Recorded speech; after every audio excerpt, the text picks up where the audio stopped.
প্রবৃদ্ধির হার ক্রমান্বয়ে শ্লথ হয়ে যাচ্ছে। চলমান অর্থ বছরেও প্রথম প্রান্তিকে যে তথ্য এসেছে তাতে প্রবৃদ্ধির হার আরও কমে যাচ্ছে এবং এটা বছর শেষে যে বাড়বে এমন কোনো নিশ্চয়তা নেই। একটি বড় এলাকা যেটা আলোচনার বিষয় এসেছে সেটা হলো আয়কর, অভ্যন্তরীণ সম্পদ সংগ্রহ।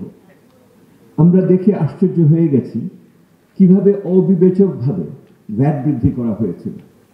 যে কোনো একটি দেশে যদি আপনি কর সংগ্রহ করতে চান তাহলে ক্রমান্বয়ে তাকে প্রত্যক্ষ করের কাছে নিয়ে যাবে।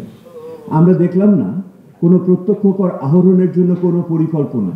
যারা টিআইএন আছে কিন্তু যারা ট্যাক্স দেয় না তাদের প্রতি কি আচরণ করা হবে তার কিন্তু কোনো পরিকল্পনা এলো না। অর্থাৎ আপনি পরোক্ষ করের দিকে আগে গেলেন প্রত্যক্ষ করকে বাদ রেখে। আমাদের এটা চিন্তিত করেছে। আমাদের জ্বালানি পরিস্থিতি নিয়ে আমরা দুশ্চিন্তায় থাকি।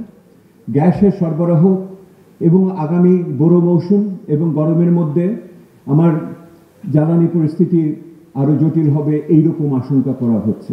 রেকর্ড পরিমাণ উৎপাদন হলো কৃষক করল, কিন্তু সংগ্রহ অভিযানে আমরা এখন পর্যন্ত কোনো সাফল্য দেখলাম না। সংগ্রহ অভিযানে যেই ধরনের দুর্নীতি আগে ছিল সেটা এখনো রয়ে গেছে এবং একই রকমভাবে কৃষক তার যে মূল্য পাওয়ার কথা সেই মূল্য কিন্তু সে পাচ্ছে না সেইভাবে আমরা দেখছি। মূল্যস্ফীতিকে নিয়ন্ত্রণ করার ক্ষেত্রে সরকারের গুদামে কত খাদ্য থাকে একটি গুরুত্বপূর্ণ বিষয়, অথচ সরকারের মজুদ এত ধরনের আমদানি বৃদ্ধি করার পরেও সেরকমভাবে বাড়ার সুযোগ পাচ্ছে না। কি ধরনের অর্থনৈতিক উত্তরাধিকার রেখে যাবে? What economic legacy it is going to leave behind?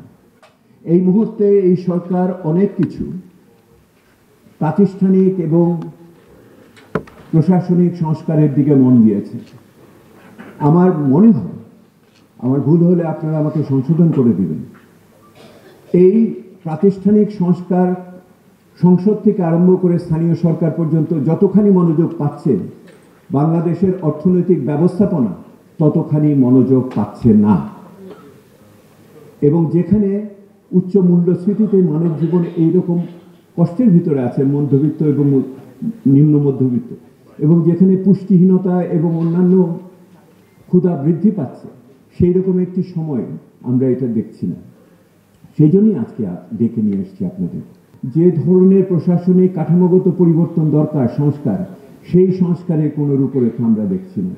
অনেকে বলেন অর্থনীতির ক্ষেত্রে এই সরকার যা করছে তা মোর অফ দি সেম, আগে যা ছিল সেটাই করছে, maybe even less of the same.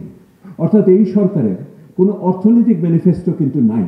এই বাজেটটি আরেকটি আগের একটি সরকার করেছিল, যেই সরকারের অর্থনৈতিক তথ্য উপাত্তকে আমরা এত সমালোচনা করেছি, অথচ এই সরকার এসে এখন পর্যন্ত একটি সংশোধিত বাজেট আমাদের কাছে দেয়নি। এই মুহূর্তে অর্থনৈতিক পরিস্থিতি, স্থিতিশীলতা এবং প্রবৃদ্ধির ধারা, কর্মসংস্থান এবং দারিদ্র্য বিমোচনকে, সামাজিক সুরক্ষাকে যদি নিশ্চিত করতে না পারি তাহলে আমরা যারা সংস্কারকে গতিশীল করতে চাই তারা কিন্তু ধৈর্যহারা হয়ে যাবে।